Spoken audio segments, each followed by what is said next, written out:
Hello दोस्तों, मैं Adarsh Kumar edit classes में स्वागत करता हूं। आप कैसे हो? शानदार हो, जानदार हो, सबको गुड मॉर्निंग है। आज सेट 2 लेकर हाजिर हूं। मैथ्स में वीवीआई क्वेश्चन कर रहे हैं। मैथ्स के ये 10th क्लास के लिए काफ़ी इंपॉर्टेंट रहेगा आने वाले एग्जाम में। तो स्टार्ट करते हैं। परिमेयकरण हम बताए थे कि परिमेयकरण किसको कहते हैं। तो कोई भी संख्या यदि दिया रहेगा उसका हम पहले गुणनखंड कर देंगे। जो उसमें परिमेय का गुणांक पूछ रहा है, परिमेय संख्या का गुणांक पूछ रहा है, तो उससे जो बाहर निकलेगा और जो गुना रहेगा उसका परिमेय गुणांक होगा। मान लेते हैं कि परिमेय गुणांक आपको ये पूछ देता है कि परिमेय गुणांक इसका क्या होगा। परिमेय गुणांक पूछ दिया, मान लेते हैं 343 का। 343 का अब इसको देखिएगा आप कि इसको 7 गुना 7 गुना 7 करेंगे। अब इसमें से जोड़ा में से एक तो निकल गया, √7 बच गया। तो परिमेय का गुणांक पूछा जा रहा है, तो ये परिमेय है, ये क्या है? परिमेय है। और एक क्या है? अपरिमेय है आपका। तो इसमें जो पूछे, परिमेय का पूछे तो ये आंसर, अपरिमेय का पूछे तो ये वाला आंसर। तो यहाँ पे क्या हो जाएगा? √7 हो जाएगा। ऐसे आपको परिमेय संख्या का गुणांक निकालना है। सह अभाज्य युग्म किसको कहते हैं? सह अभाज्य युग्म। सह अभाज्य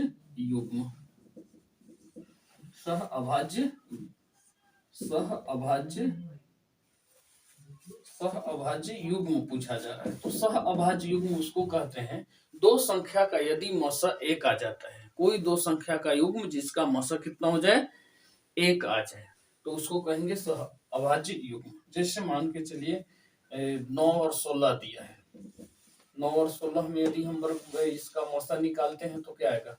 1 आएगा, इसका 1 आ जाएगा। तो 9 और 16 है। ऐसे और भी है, 7 9 है। ये सब क्या है? सह अभाज्य युग्म है। अगला है क्वेश्चन की रैखिक बहुपद में शून्यकों की संख्या कितनी होती है? रैखिक बहुपद में शून्यकों की संख्या कितनी होती है? अब देखिए, बहुपद सबसे इंपॉर्टेंट बात की बहुपद है क्या, सबसे इंपॉर्टेंट चीज की बहुपद है क्या। तो अब इसके बारे में थोड़ी डिटेल बात करते हैं कि बहुपद है क्या। तो देखिए, कोई भी परिमेय व्यंजक जो होता है, कोई भी व्यंजक जो होता है उसमें चर के घात यदि पूर्णांक और धनात्मक, यदि पूर्णांक हो और लेकिन धनात्मक हो, तो वह जो व्यंजक होगा वो आपको बहुपद कहलाएगा। वह क्या कहलाएगा? बहुपद कहलाएगा। तो वैसे व्यंजक जिसमें चर के घात पूर्णांक और धनात्मक हो उसको क्या कहेंगे? बहुपद कहेंगे। अब बहुपद को 4 भाग में मेनली बांट दिया। पहला क्या हुआ? शून्य। दूसरा रैखिक। दूसरा, तीसरा क्या होता है? द्विघात होता है। और तीसरा क्या होता है? चौथा क्या हो गया? त्रिघात हो गया। अगला क्या हो गया? त्रिघात हो गया। तो ऐसे आपको ध्यान रखना है कि कौन से बहुपद में एक बात तो ऐसे ध्यान रखना है कि इसका घात जो होगा, घात क्या हो गया? धनात्मक और पूर्णांक होनी चाहिए। धनात्मक और पूर्णांक। तो घात धनात्मक और पूर्णांक से आपको ध्यान रखना है कि ये बहुपद है। और बहुपद के प्रकार में शून्यक। अब शून्यक में अब यहाँ पूछा जाता है कि शून्य की संख्या कितना है। तो देखिए, ये तो अचर है, अचर में शून्य की बात ही नहीं है।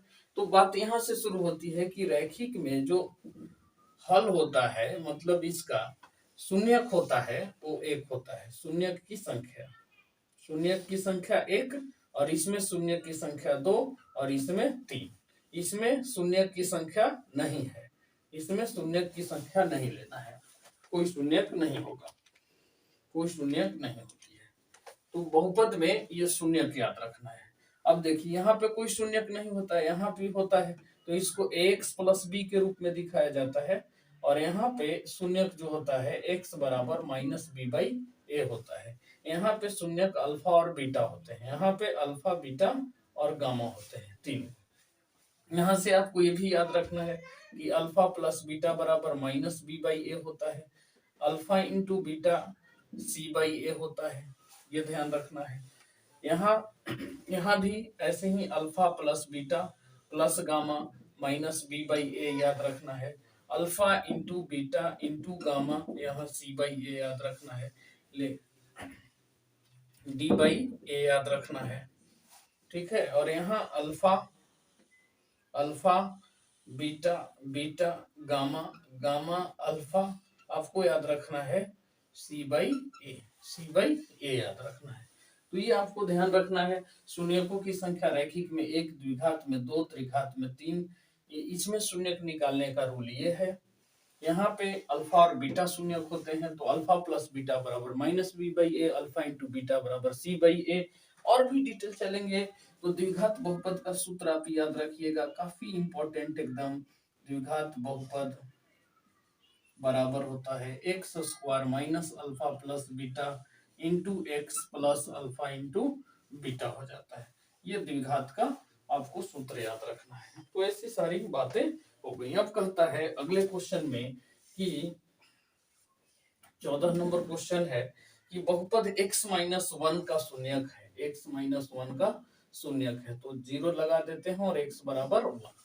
तो ये हो गया, एक क्या हो गया, शून्यक हो गया। द्विघात बहुपद के शून्यक -4 एवं 7 है, तो द्विघात बहुपद होगा। देखिए कितनी अच्छी बात कि यहाँ जैसी आप इसको पढ़ लिए कि ये द्विघात बहुपद का सूत्र होता है, तो अब क्वेश्चन अगला दे रखा है 15 कि द्विघात बहुपद के शून्यक -4 और 7 है, -4 और 7 है। शून्यक दे दिया, द्विघात के शून्यक दे दिया, मतलब अल्फा और बीटा दे दिया। अल्फा दे दिया कितना, -4 और बीटा दे दिया 7। अब क्वेश्चन करता है कि इसकी बहुपद निकाले, द्विघात बहुपद। तो द्विघात बहुपद जब निकालेंगे,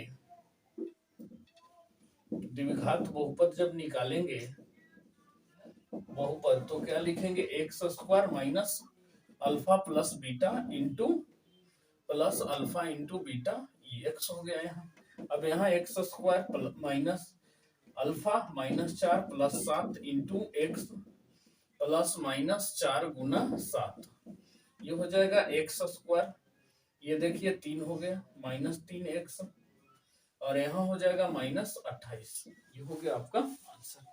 तो एक क्वेश्चन से आपको पूरी कोशिश कर रहे हैं कि पूरी नॉलेज हो जाए और उसके बारे में, उससे रिलेटेड कोई भी क्वेश्चन है आप आसानी से सॉल्व कर लेंगे। तो आप थोड़ा सा बने रहेंगे तो कुछ मिलेगा। अगला क्वेश्चन है कि एक द्विघात बहुपद के शून्यकों का योग एवं गुणनफल। अब योग दे दिया, देखिए 16 नंबर, योग दे दिया अल्फा प्लस बीटा, और एक दे दिया अल्फा इंटू बीटा। दो चीज दे दिया कि अल्फा और प्लस बीटा का मान और अल्फा इंटू बीटा का मान। तो योग दे दिया 5 और गुणनफल जो दे दिया वो 6 दे दिया। अब यहाँ फिर ये सूत्र लगाना है, तो क्या लगाएंगे, फिर x square plus alpha plus beta into x plus alpha into beta minus x square minus, अब इतने की जगह बस वैल्यू पुट कर देना है 5x, और इसके जगह पे वैल्यू 6 पुट कर देना, हो गया आंसर। तो ऐसे आपको क्वेश्चन बनने लगते हैं यदि आप पूरी कॉन्सेप्ट से पढ़ते हैं तब। यदि कॉन्सेप्ट नहीं रहेगा तो बार बार आप पढ़ेंगे, बार बार वही बात आ जाएगा। तो ये से आपको ध्यान रखते हैं। तो चलते हैं अगले क्वेश्चन की ओर, मूव करते हैं।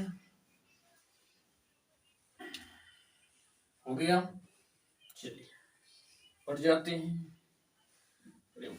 प्यारा प्यारा क्वेश्चन है ये, देखने में तो सुंदर लग रहा है, वाह क्या बात है।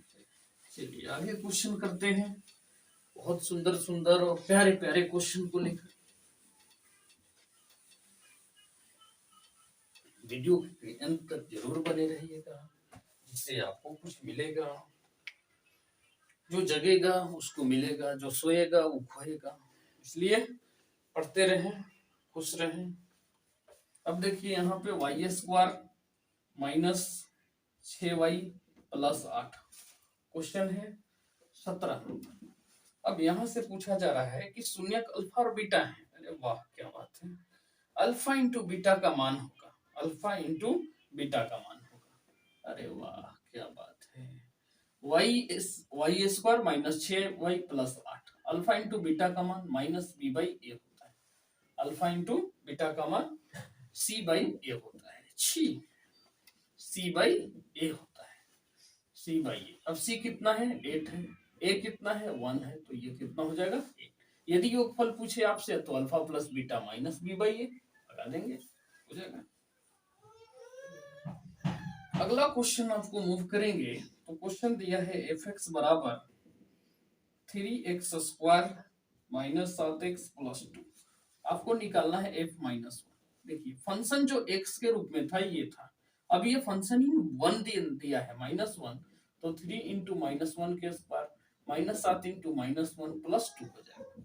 ये हो जाएगा 3, इसका तो प्लस हो गया, ये माइनस माइनस प्लस हो गया, ये प्लस 2 हो गया, तो ये कितना हो जाएगा 12। क्वेश्चन नंबर 19 की ओर मूव करते हैं तो x square minus 3, x square minus 3 बराबर कितना है 0। शून्य ज्ञात करना है, इसका शून्य ज्ञात करें तो शून्य ज्ञात करने के लिए कोई भी व्यंजक को आप 0 के बराबर कर देंगे, 0 के बराबर कर देंगे और जो सॉल्यूशन निकलेगा वही आपका क्या कहलाएगा शून्य कहलाएगा। तो चलिए यहाँ से एक्स स्क्वायर 3 और फिर एक्स रूट ओवर 3, तो ये आ जाता है प्लस माइनस रूट 3, तो ये शून्य हो गए।